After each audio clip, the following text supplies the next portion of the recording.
like to call the Budget and Finance Subcommittee meeting to order. And I'm going to turn the agenda right over to Mr. Mullaney for the budget summary. Okay, thank you. This is the third quarter. We have a much better view of how the end of the year will finish up because we've already paid all. We haven't made the changes for step and level at this time. So currently I'll just take it step by step through. The academic classroom teachers, we've had 15 pay periods for teachers right now, so we should have about 42.3% remaining. We have more than that in the academic classroom teachers and the academic programs. So currently I'm anticipating that we're going to have a surplus in the academic classroom teachers of $404,173. A surplus in the academic program teachers of $265,866. And that's attributable basically to leave of absences that we've had this year as well as maternity leaves. We've had 10 leave of absences, 5 of which have been filled with long-term subs. So there's a significant savings there in salary savings versus the long-term subs. So for those 5 individuals, it's about $273,000 worth of savings. We've also had 25 maternity leaves this year. 25.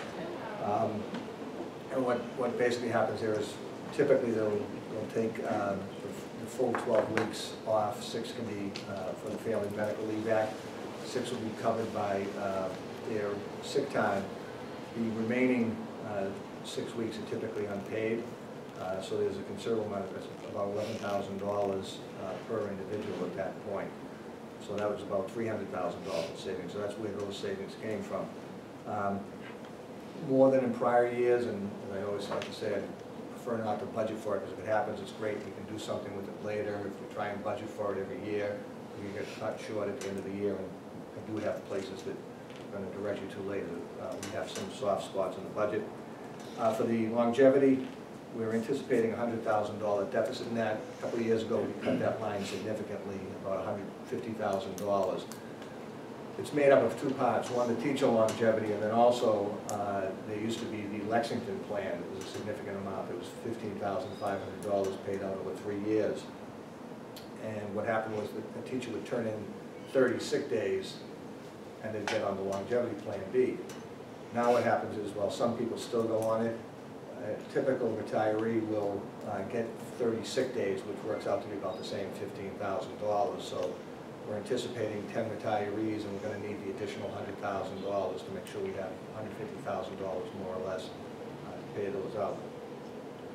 For the instruction and academic support, that is some areas of weakness. The instruction line, we're anticipating a deficit of $177,933. That's principally from substitute teachers. 2 things. One, that line has really not gone up for a number of years. The last time it went up was 3 or 4 years ago when we increased the line for media specialists. And obviously if we're having a lot of leave of absences and we're using long-term subs and we're having coverage for the maternities, that line creeps up. So that's the reason for that loss. Small deficits in clerical, superintendent line. There's a large deficit of $121,000 for the directors. That's specifically geared towards special ed. Judy Todd retired. She got her, and there was a period of time while both Judy and Erin were working, and Judy also got paid out her 84 vacation days and 30 sick days. So that was the deficit there. Principals, we have a surplus of $13,084. Excuse me, department heads $13,084. Principals, $6,991. Aides, this typically has been a very large deficit in the past. The mayor addressed a significant portion when he gave us $250,000 for the kindergarten aides that have been in and out of our budget several times in the past couple of years. And as you recall, we also added aides the prior year because of special education needs. So this deficit of $113,000, well, it was not budgeted, somewhat expected. It was lower than we typically have at this point of the year, so we're kind of happy about that. So in all, we have academic support. We anticipate a deficit of $400,194. for non-academic support, going through them, clerical, we anticipate a savings of carpet, of clerical, yeah, leakage. Clerical, we anticipate savings of $25,000. Custodial, $72,812. Principally, that's due to a number of new hires, sort of mid-year breakage for the custodial staff, and then times that it wasn't full complement, but we are up to 63 custodians in our budget now. The maintenance, it's going to change that, get rid of it. Right now we anticipate a $1 deficit. It's easy to budget 2 guys. Those are our bus mechanics down at the yard. Security, there was, we anticipate a surplus of $34,583. Again, we have 2 brand new people come in at the lowest step and level. Aides, small deficit of 700. The attendance, a surplus of 16,742, and that's made up of the lunch attendance, which is the only food service item in our budget because it can't be paid for by food service, and special ed transportation attendance. Drivers, we anticipate a surplus of 89,274. There'll be a corresponding deficit in the transportation line and rental line. Several things happen. One, we've consolidated some routes in the city, and we've had a number of people retire from the transportation department. We're still actively looking to hire more people, but we do have some routes that be done by vendors that go back to our own staff, so there'll just be a transfer back and forth for that period. The messengers, a small deficit of 3,000. Part-time clerical, we anticipate a surplus of 18,215 in overtime. Surplus of about $6,000. So overall, we have $260,000 surplus in non-academic support. And in general, on the salary side, we're looking at $429,868 of surplus to be used for other expenses. So shifting over to other expenses, the largest, we always talk about it, we've been very fortunate the past couple of years. The only major academic expense that we anticipate a problem with is going to be special education tuitions.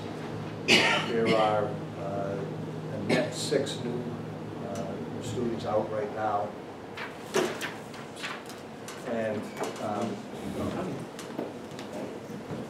so there are people who age out, and we anticipate that number, historically it has been increasing. We've been very fortunate the circuit breaker's been able to, the increase in the circuit breaker has covered it, but we're looking probably for this year $500,000 deficit.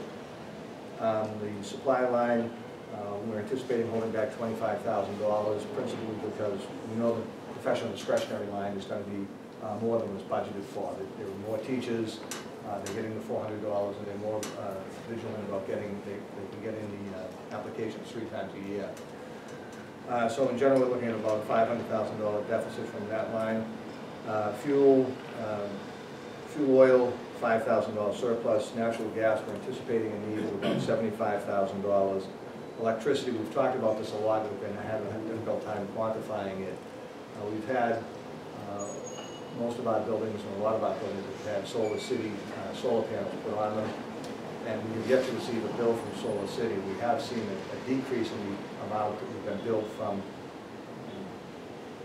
National Grid, but we don't know what the corresponding bill from Solar City is going to be.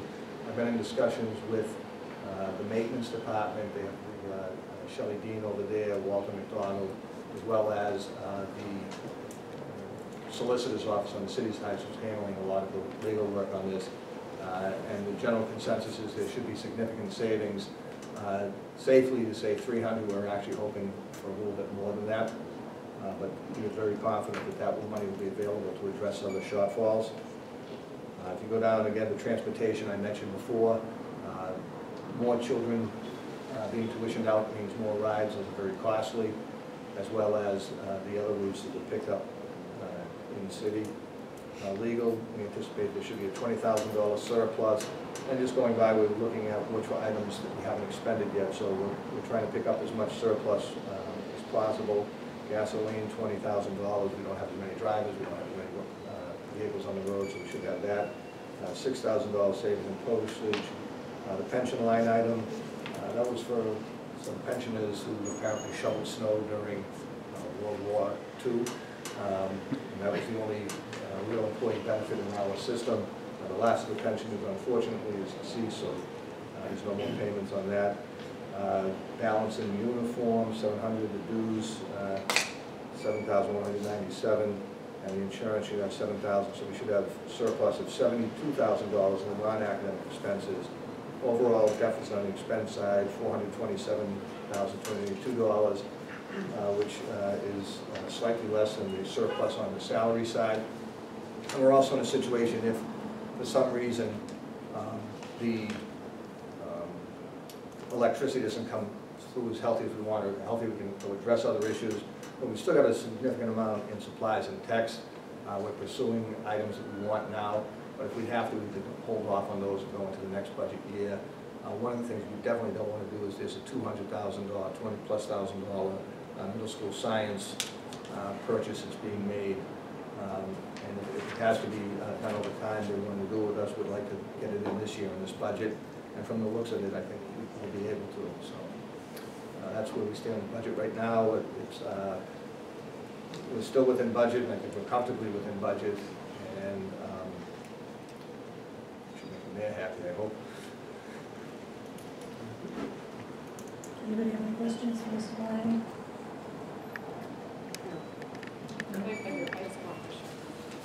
You said on the, and I'm sorry I was late, so it's really better, but I have questions on it.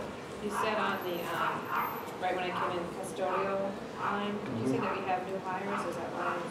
Well, there's several custodians that are relatively new. We have a 30-day or 6-month Substitutes.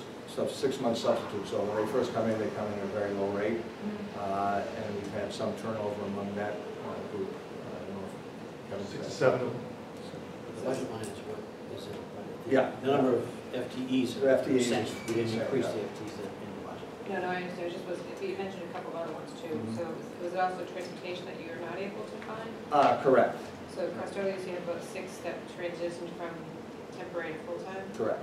and then you have, what were the other ones you mentioned? It seemed like there was a bunch there. There was security guards, there's full complement at both schools. The custodial staff is 100%, the 63 in the budget, we have 63 custodians. The bus drivers were down through a number of retirements. Like a lot of organizations, transportation is having difficulty finding people to do these jobs. Are there any other ones that have significant hires in that area, or that you're having, you're not being able to find people? No, I think really the only one we're having a difficult time with is the bus drivers. I mean, the fact is too, apart from when we get them, we also have to train them. So we have a fair number of, I think we've got 4 or 5 people who are willing to come on as we call them field trip drivers or part-time drivers to do some of the athletic routes and field trips during the day. But it takes a while to train them and to get them certified for a school bus.